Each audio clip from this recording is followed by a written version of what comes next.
A campaign to curb undocumented immigration in Britain is stirring community and international tensions.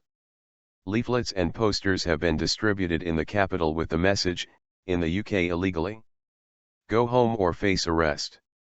The government says it is an alternative to being led away in handcuffs, and help and advice can be provided to those who cooperate and return home voluntarily, but opponents say it is reminiscent of racist graffiti that was common in the 1970s.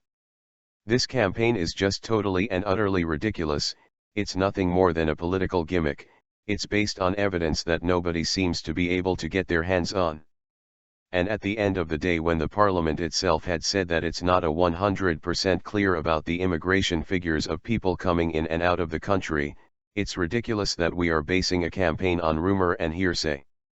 Rita Chatta, Chief Executive Officer for the Refugee and Migrant Forum for East London. The government is also facing criticism over a pilot scheme to force so-called high-risk visitors to pay a bond to obtain a visa. The main affected countries are Nigeria, Ghana, India, Pakistan, Bangladesh and Sri Lanka. Some visa applicants will be asked to pay a refundable bond, said to be as much as $4,600. If successful, the government says the scheme could be extended on an intelligence-led basis on any visa route and any country. As part of his election campaign, Prime Minister David Cameron pledged to cut net immigration from hundreds of thousands to tens of thousands by 2015, as the country wrestles with unemployment and austerity brought on by the economic crisis. But public anxiety was made worse when an influential group of British MPs said official migration figures were little better than a best guess, based on random interviews with travellers. The debate around immigration is controversial in the UK. As we have been hearing, the government wants to cut net migration, the difference between the number of people entering and leaving the country.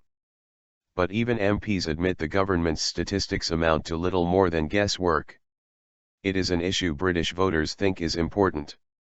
In May, 57% of people surveyed said it ranked among their top 3 concerns.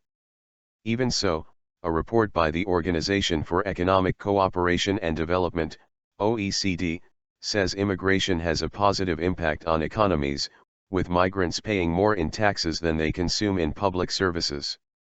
So, are these government measures racist and discriminatory? And what kind of solutions can be implemented to tackle undocumented migrants within the country?